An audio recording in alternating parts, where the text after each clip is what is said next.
Muy bien, pues vamos a hablar de este derecho humano a la libertad personal que, como lo señalaba al inicio de mi exposición, se encuentra consagrado en el artículo 7 de la Convención Americana sobre Derechos Humanos.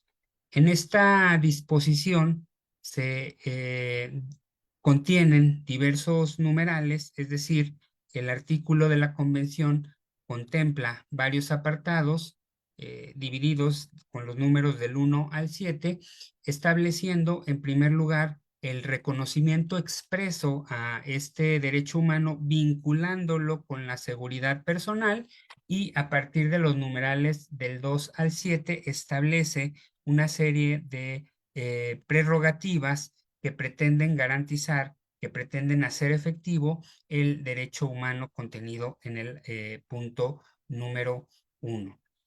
¿Qué establece esta disposición convencional? Pues una serie de garantías fundamentales que pretenden proteger a la persona, a las personas contra detenciones arbitrarias o ilegales. Constituye uno de los pilares esenciales del sistema interamericano, siendo que ha tenido una interpretación dinámica y evolutiva de parte de la Corte Interamericana de Derechos Humanos, que le ha venido dando un tratamiento especial a esta disposición convencional.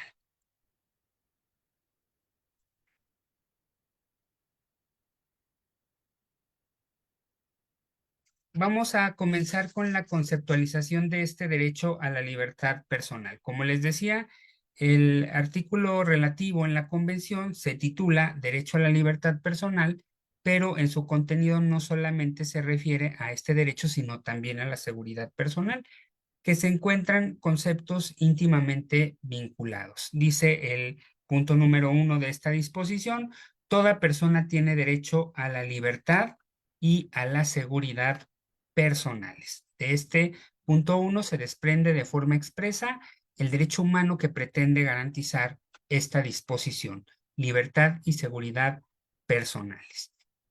Desde luego que nosotros vamos a encontrar diversos derechos humanos que estén relacionados con la libertad entendida como esta capacidad para hacer o no hacer todo aquello que esté lícitamente permitido. Y ahí, en esta libertad, pues vamos a encontrar una serie de libertades particulares, entre las que se encuentra esta libertad personal.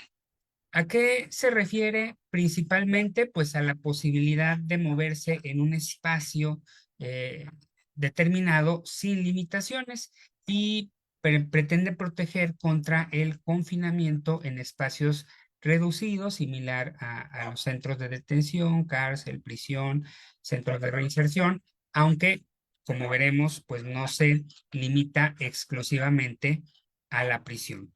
Y también, como veíamos hace un momento, pues hace referencia este artículo a la seguridad personal, entendida como la ausencia de perturbaciones que restringen o limitan la libertad más allá de lo razonable. Por lo tanto, seguridad personal se encuentra íntimamente vinculada con este derecho a la libertad personal.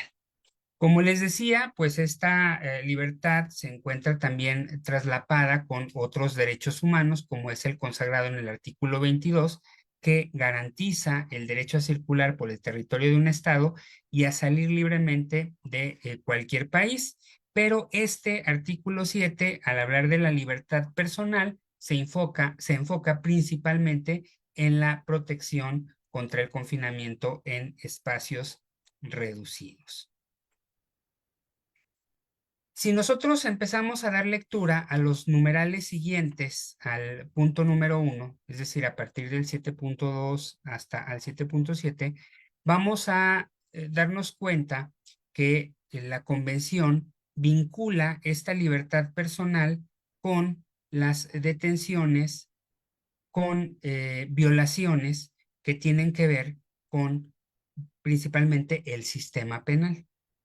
¿Por qué hay una referencia muy clara al sistema penal, y también por qué lo vamos a vincular con otras disposiciones convencionales que tienen que ver con derechos humanos de naturaleza penal?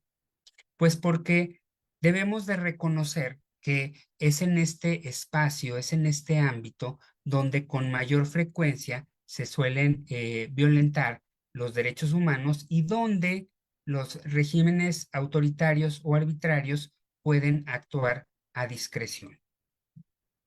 El sistema penal constituye el escenario más dramático para los derechos humanos y por ello se hace referencia a toda una serie de disposiciones que pretenden proteger efectivamente esta libertad personal a través de prohibiciones específicas para los estados.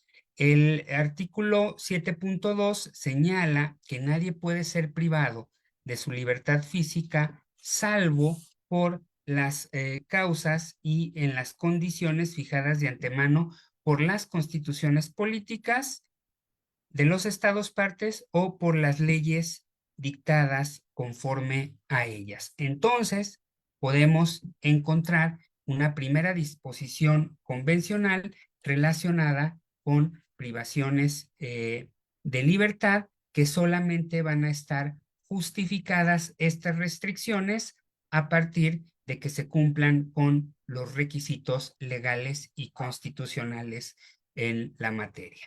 De entrada, pues, el derecho humano a la libertad personal no es un derecho humano absoluto.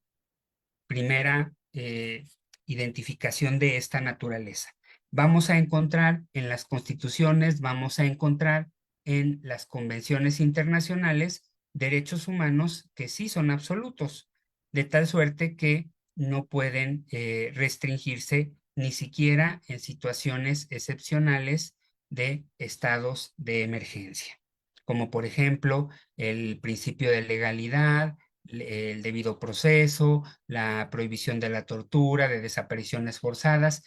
Esos derechos humanos sí se consideran absolutos, no puede haber límites en cuanto a su ejercicio, pero en el caso que estamos tratando, sí existe la posibilidad de llevar restricciones o de presentar restricciones ordinarias en cuanto a su ejercicio, siempre y cuando se cumplan con las exigencias convencionales o, en su caso, constitucionales para tal efecto. Como podemos apreciar, pues, toda privación de libertad debe ajustarse a las causas y condiciones que estén fijadas de antemano por las condiciones, por las constituciones o las leyes de los estados.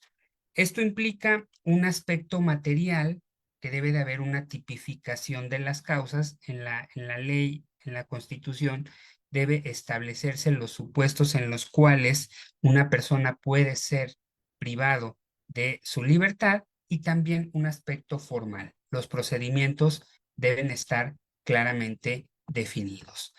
¿Por qué la Convención hace de forma expresa referencia a la Constitución? Pues porque al tratarse de límites al ejercicio de los derechos humanos, tienen que estar al mismo nivel de los ordenamientos que reconocen los derechos humanos. Una restricción al ejercicio de un derecho solamente será lícita y legítima en la medida en la que se encuentre contenida en la Constitución o en el Tratado internacional, de tal suerte que si encontramos restricciones al ejercicio de los derechos humanos reconocidos en las constituciones o en las convenciones internacionales, que no estén previstas esas propias restricciones en esos propios ordenamientos, pues entonces esas restricciones legales serán claramente inconstitucionales o inconvencionales. Por ende, se exige precisamente el que se encuentren contenidas en la Constitución de forma expresa y desde luego que tengan un marco legal. Por eso se afirma que los supuestos en los que debe de operar deben estar tipificados, un término que utilizamos también mucho en el ámbito penal y que por virtud del cual entendemos que un comportamiento debe encuadrar con el supuesto normativo de forma exacta. No existe una disciplina jurídica que haya desarrollado con tanta precisión, con tanta claridad el concepto de tipicidad y que es una garantía precisamente de la legalidad de los actos, un pilar fundamental en el Estado de Derecho, ese respeto al principio de legalidad. Luego, el punto número 3 del propio artículo 7 señala que nadie puede ser sometido a detención o encarcelamiento arbitrario. Y entonces esta privación de libertad no puede ser arbitraria incluso si es legal. Y esta arbitrariedad se relaciona con elementos de injusticia, imprevisibilidad, falta de razonabilidad, capricho y falta de proporcionalidad. Esto quiere decir que, no obstante que en la ley se contemplen los supuestos por virtud de los cuales una persona pueda ser privada de su libertad o incluso en la propia Constitución, si estos no superan un parámetro de razonabilidad, de proporcionalidad, entonces esa detención podrá ser considerada como arbitraria, aun y cuando sea legal o constitucional. La Corte Interamericana ha señalado que para que una privación de libertad sea legítima, se debe de cumplir con un test de proporcionalidad, por virtud del cual se llegue a la conclusión de que esa detención persigue un fin convencionalmente lícito, que es idónea, que es necesaria y que es proporcional. Cumpliendo con este test de proporcionalidad en un sentido amplio, entonces se puede justificar la detención de una persona. En la medida en que no se cumpla con este test, pues entonces eh, eh, no podrá considerar o debe de considerarse como esa detención arbitraria, aún y cuando tenga un amparo legal o constitucional. En este caso particular, pues tenemos las recientes condenas al Estado mexicano en donde han declarado inconvencionales figuras como la prisión preventiva oficiosa o el arraigo, que incluso pues tienen un fundamento no solo legal, sino también constitucional, y han señalado que las normas constitucionales relativas a estas figuras son inconvencionales y que por lo tanto el Estado mexicano pues está obligado a modificar su orden jurídico interno, incluyendo las normas constitucionales, para suprimir estas figuras que claramente son incompatibles con diversas disposiciones de la Convención Americana sobre Derechos Humanos, entre las que se encuentra este artículo 7. Y luego el punto número 4 de la propia disposición señala que toda persona detenida o retenida debe ser informada de las razones de su detención y notificada sin demora del cargo o los cargos formuladas contra ella. Y por ende, también en el punto siguiente se establece un control judicial para verificar que efectivamente la privación de la libertad se haya verificado cumpliendo con los estándares convencionales que se ha señalado en la materia, y por ende estos órganos jurisdiccionales de supervisión pueden decidir sobre la legalidad de una detención cuando hay una violación flagrante de la norma legal nacional.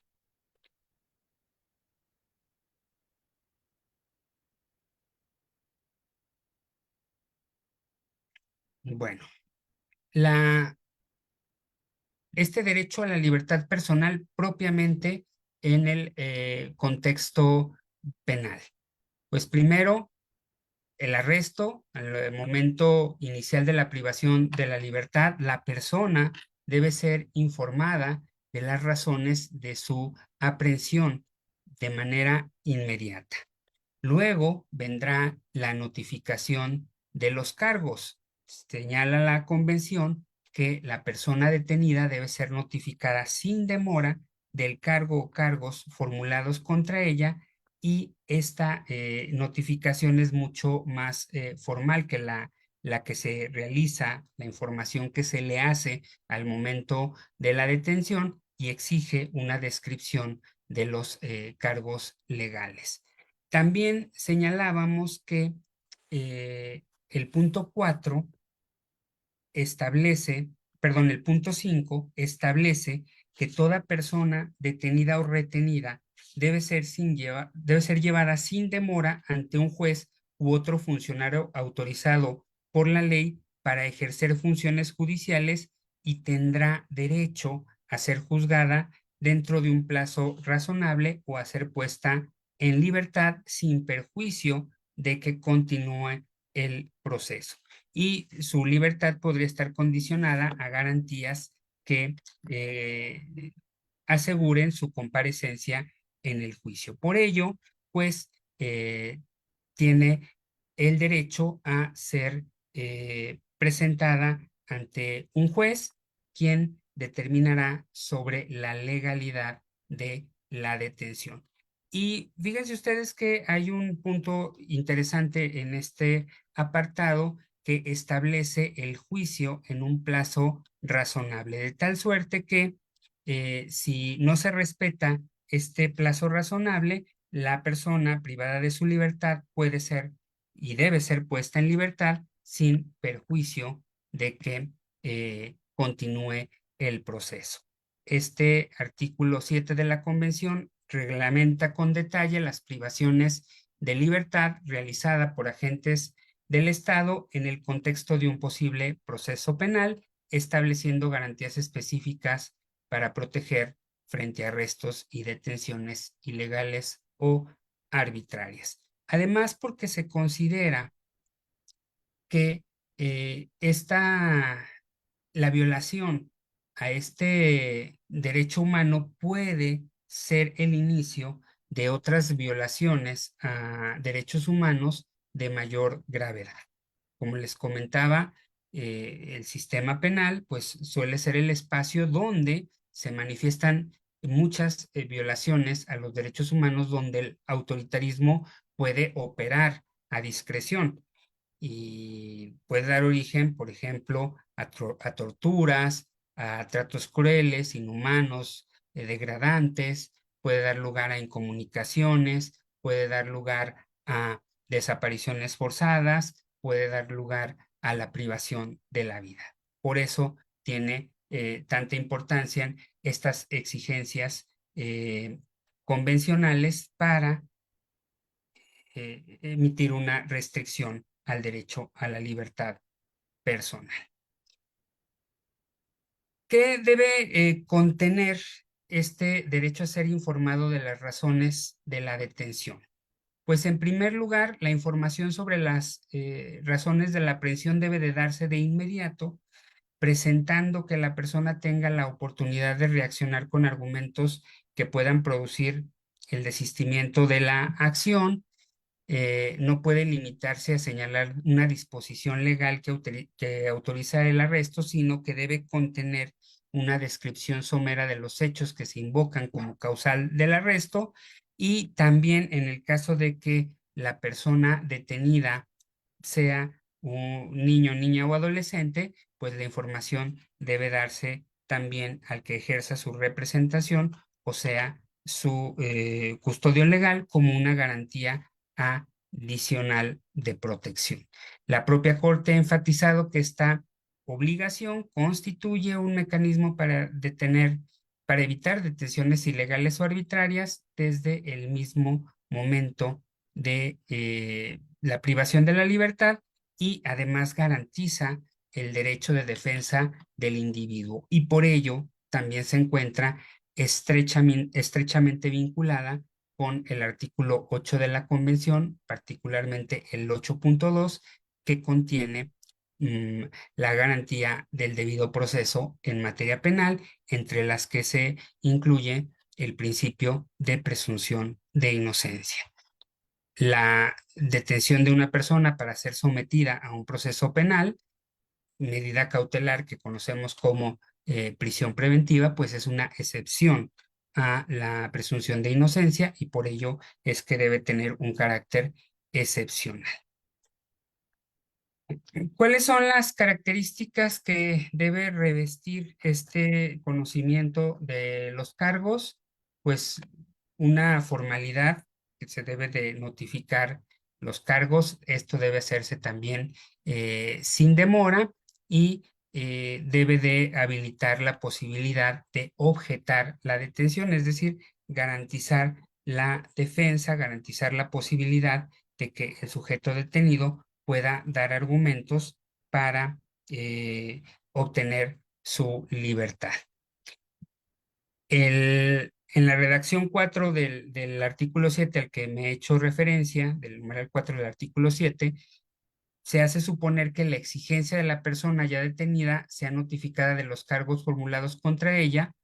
Es una etapa que puede ser posterior al acto de aprehensión misma y el contenido, por ende, es más formal y exigirá una descripción detallada de los cargos. No se señala un tiempo, simplemente se establece sin demora. Obviamente, este término pues es un concepto indeterminado que no se le puede dar un contenido a priori, sino que es necesario analizar las circunstancias del caso concreto para darle contenido y determinar si se cumplió o no se cumplió con esta exigencia convencional. También, pues, debe ser presentada ante un juez. El plazo debe ser el mínimo necesario para el traslado y precisamente previene la arbitrariedad y la ilegalidad en la detención. Este ha sido, pues, un derecho que prácticamente se ha pretendido otorgar en todos los procesos penales democráticos.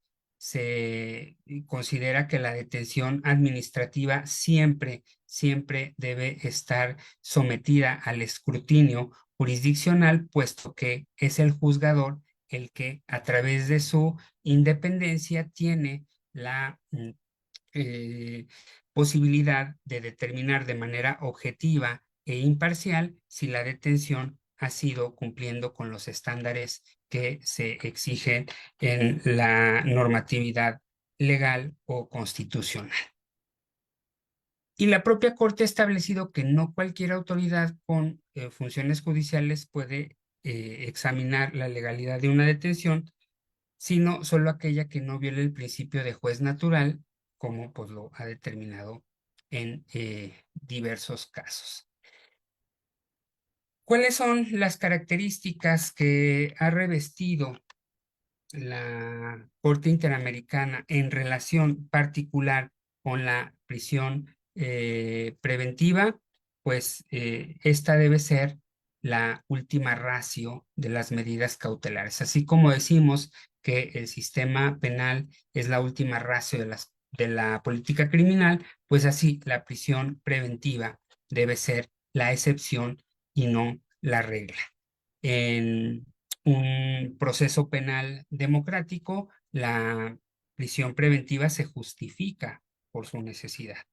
Y la propia Corte Interamericana ha señalado que la única razón que justifica la imposición de esta medida es cuando exista riesgo de que el sujeto se sustraiga de la acción de la justicia o bien pueda obstaculizar el procedimiento, pueda obstaculizar la investigación. Son los dos únicos fines que contempla la Corte Interamericana. Puede justificar la imposición de esta medida, pues como lo señalaba, es una excepción al principio de presunción de inocencia, que es un pilar del procedimiento penal democrático.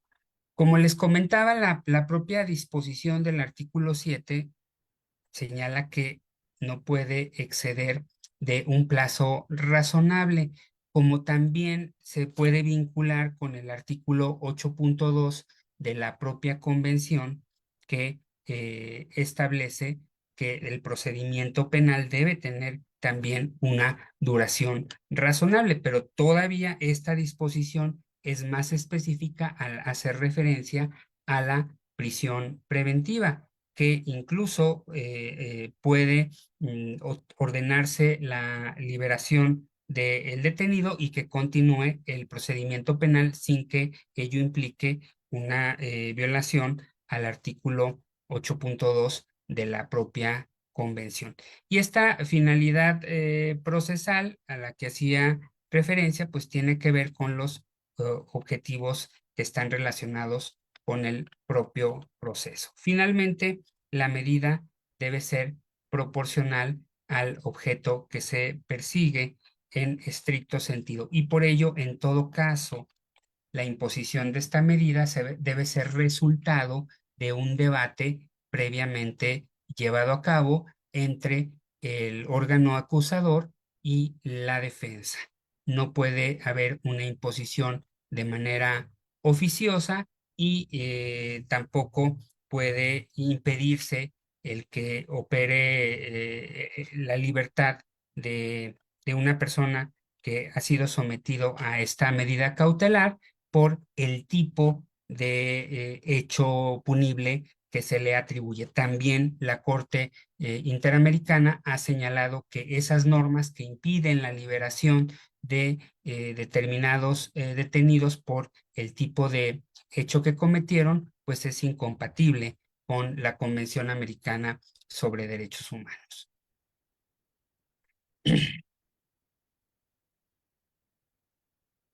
¿Cuáles son las razones legítimas que mantengan una detención?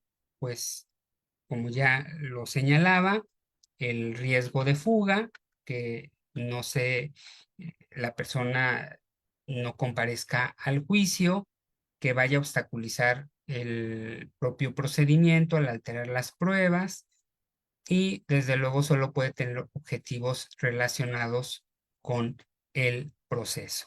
Insisto, en un procedimiento penal democrático, la prisión preventiva solo se justifica con eh, cuando haya esta necesidad, y si no hay necesidad, pues entonces deberá acudirse a otras medidas cautelares menos lesivas.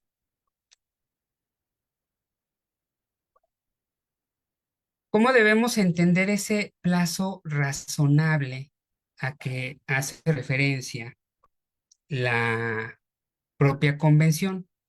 Pues como señalaba, no establece una duración exacta, aunque las legislaciones nacionales pueden introducir plazos máximos de detención preventiva. Pueden ser un elemento a considerar, pero no son determinantes para la decisión del órgano internacional de supervisión, es decir, para la Corte Interamericana.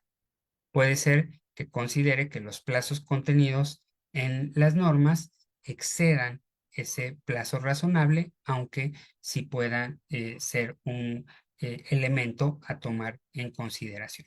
Les decía, en cada caso concreto se debe determinar ese plazo tomando en cuenta la complejidad del caso, la actividad procesal del interesado, en tu caso las acciones dilatorias que él mismo haya realizado y que puedan justificar plazos más eh, extensos, las conductas de las autoridades, la afectación al detenido y ese equilibrio de la medida de la detención y el fin que se persigue.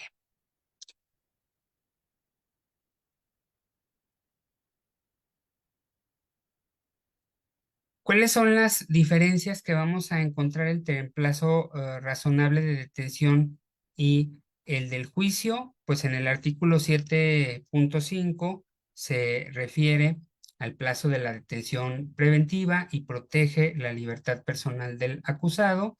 Si este plazo se excede, la persona debe ser puesta en libertad, aunque no va a continuar el proceso, y este plazo se cuenta desde el momento de la privación de libertad hasta que la persona es liberada o hasta que existe una sentencia firme según el sistema jurídico aplicable. En cambio, el artículo 8.1 se refiere al plazo del proceso judicial, protege el debido proceso y el derecho a ser oído en un tiempo razonable, aplica a todos los procesos, haya o no personas detenidas, y en este plazo se cuenta desde el inicio del proceso hasta su conclusión definitiva.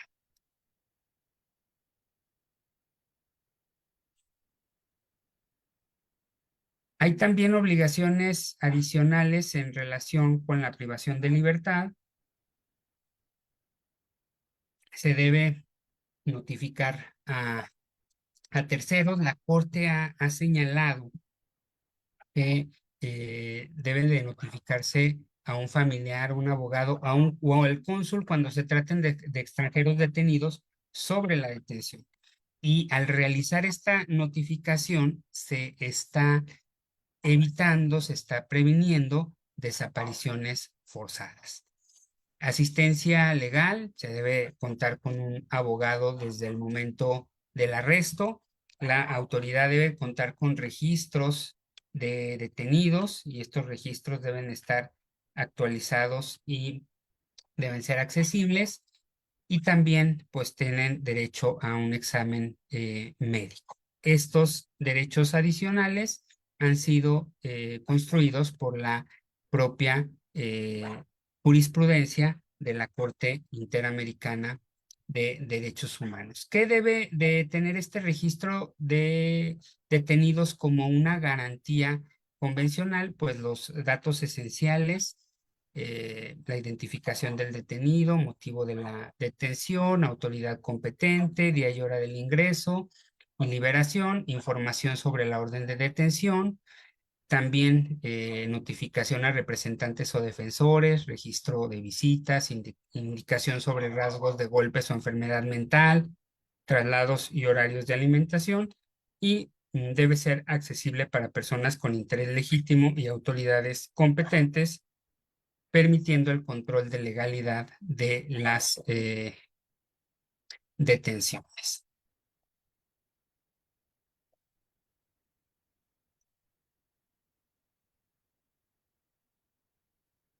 También, pues debe de haber una protección de la integridad personal del detenido por esta prohibición de la tortura y otros tratos o penas crueles, inhumanos o degradantes contenida en la propia convención, en la convención específica en la materia, tanto del sistema interamericano como del sistema universal, y por ello pues debe realizarse de forma obligatoria un examen médico al ingreso en el centro de detención. Debe de darse atención médica si es que la persona detenida lo requiere, y una tolerancia cero al maltrato, que implica pues una prohibición absoluta de tortura y otros tratos o penas crueles, inhumanas o degradantes. Habrá que reconocer que pues la persona detenida se encuentra en una situación de vulnerabilidad, y es por ello que debe de darse esta atención.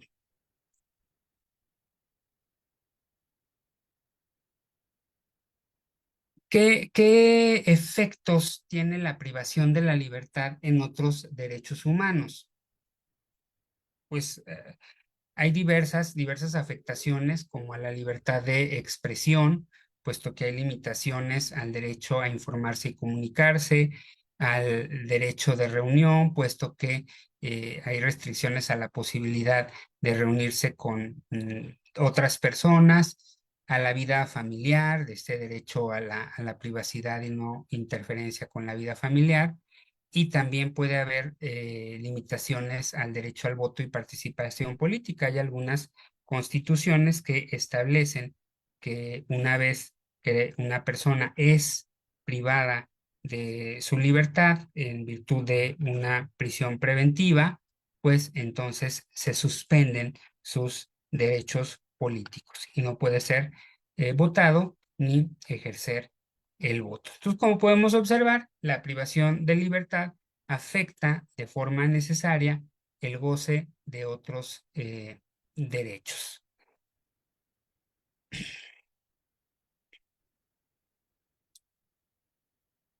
La propia convención establece en el punto número sexto el derecho a recurrir la privación de la libertad. Dice, se establece este 7.6, pero sí, 7.6 en los siguientes términos. Toda persona privada de libertad tiene derecho a recurrir ante un juez o tribunal competente a fin de que éste decida sin demora sobre la legalidad de su arresto o detención y ordene su libertad si el arresto o la detención fueran ilegales. En los estados parte cuyas leyes prevén que toda persona que se viera amenazada de ser privada de su libertad tiene derecho a recurrir a un juez o tribunal competente a fin de que éste decida sobre la legalidad de tal amenaza, dicho recurso no puede ser restringido ni abolido. Los recursos podrán interponerse por sí o por otra persona. Bueno, pues este recurso al que hace referencia la convención en el artículo 7 y que también tiene un vínculo con el artículo 25.1 de la propia convención, en ese sentido al derecho humano a un recurso sencillo que lo ampare frente a cualquier violación a derechos humanos contenidos en la propia convención, pues bueno, aquí se establece de forma muy particular para el caso de la detención. Y por lo tanto, toda persona privada de libertad puede recurrir ante un juez o tribunal para que decida sobre la legalidad. El juez deberá examinar sin demora y ordenar la inmediata libertad si ésta fuera ilegal y debe ser rápida y efectiva, permitiendo esta liberación inmediata. Es lo que en el ámbito de derechos humanos se reconoce como el recurso de habeas corpus. En algunos sistemas jurídicos tiene esta denominación, en otros tiene diversos nombres, como en México, pues que es el juicio de amparo. Este habeas corpus es el medio idóneo para garantizar la libertad, controlar el respeto a la vida e integridad de la persona e impedir su desaparición o la indeterminación de su lugar de detención, según lo ha establecido la propia Corte Interamericana de Derechos Humanos.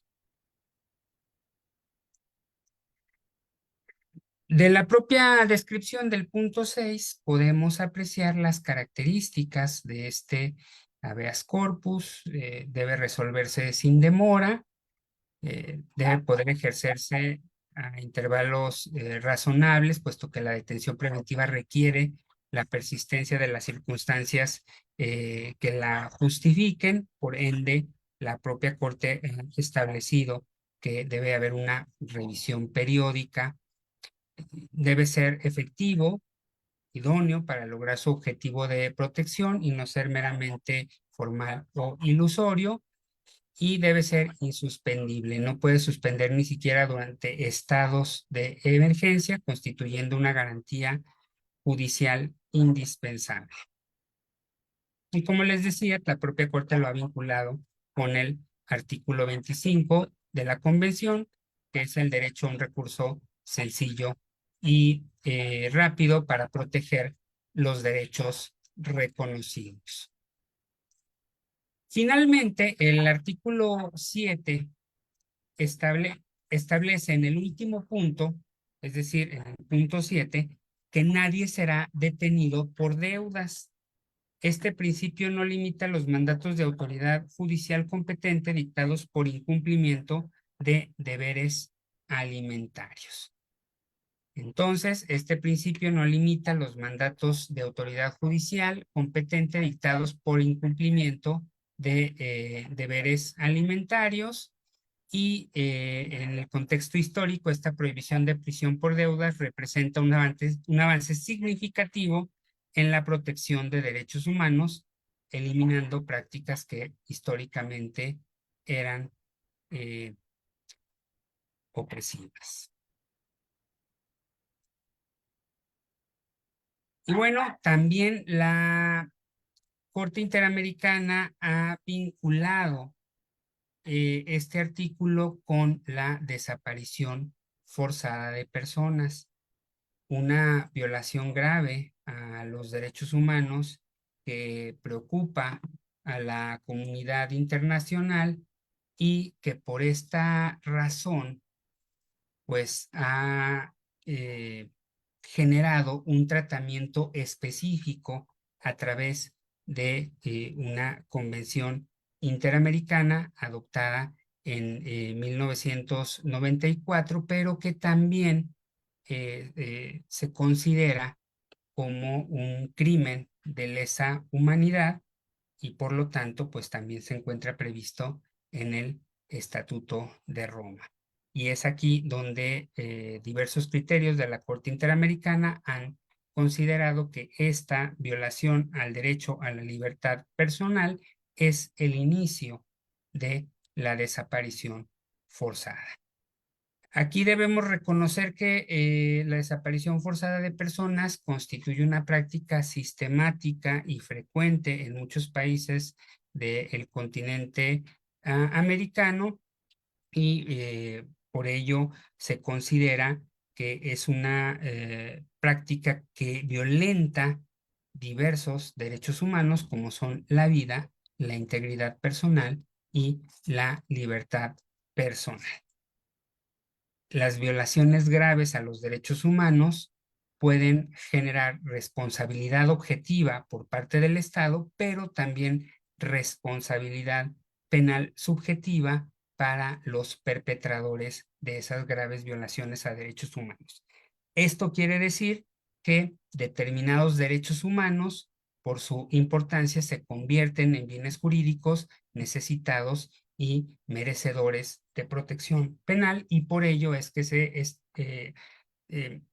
establecen en convenciones internacionales las obligaciones de prevenir y sancionarlos efectivamente a través de la tipificación de esos comportamientos.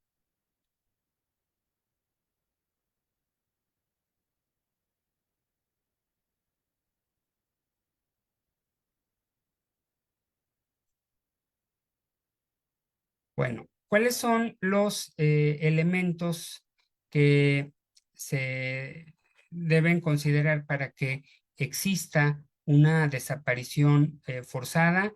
Pues primero, una privación de la libertad, cualquiera que fuera su forma, cometidos por agentes del Estado o personas que actúan con su autorización, apoyo o consentimiento. Debe ocultarse la información y negativa a reconocer la privación de la libertad y desde luego también a decir el paradero de la persona y la imposibilidad de ejercer recursos legales y garantías procesales ante ese ocultamiento de información.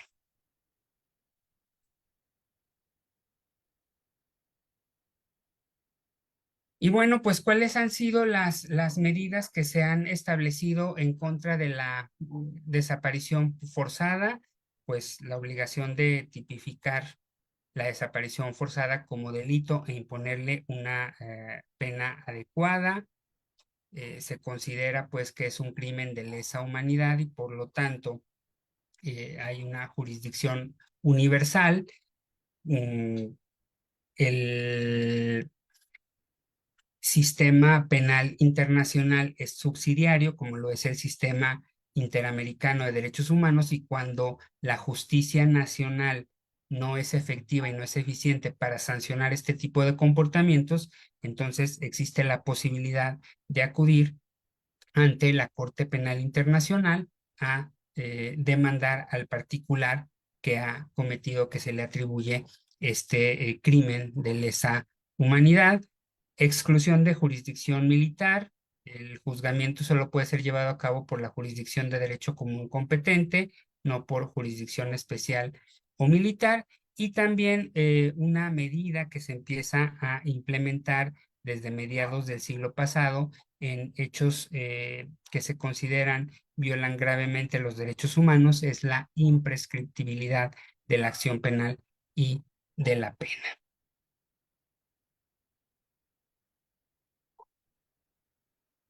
Bueno, también existe la posibilidad de la privación de libertad de menores de edad. La adopción de la Convención Internacional sobre los Derechos del Niño ha tenido importantes consecuencias para la interpretación de la Convención Americana en relación con las detenciones de menores de 18 años y la Corte Interamericana, en la opinión consultiva 17 de 2002, estableció que las medidas especiales del artículo 19 constituyen límites al arbitrio de los estados respecto de los niños.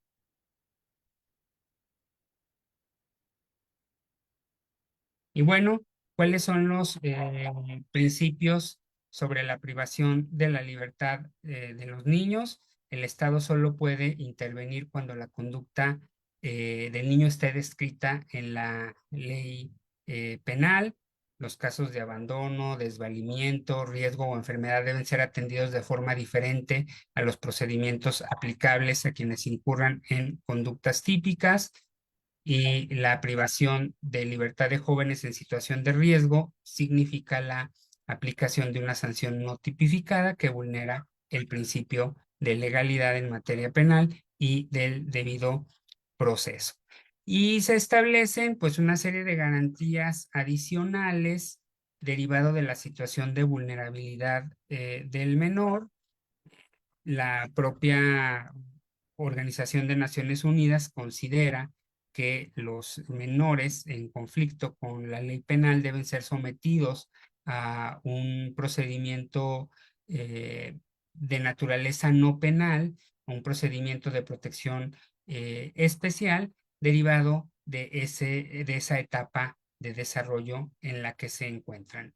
Por ningún motivo, un menor de edad debe de ser sometido a un proceso penal.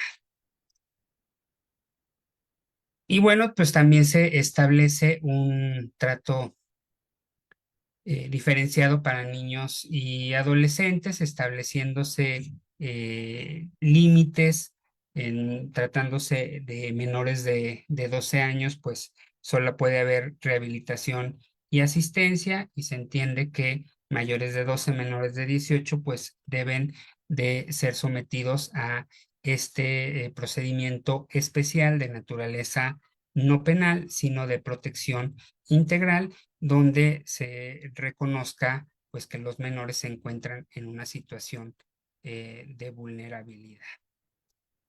Y bueno, las conclusiones para ya cerrar esta exposición sobre el derecho a la libertad personal, pues es un derecho fundamental contenido en el artículo 7º de la Convención.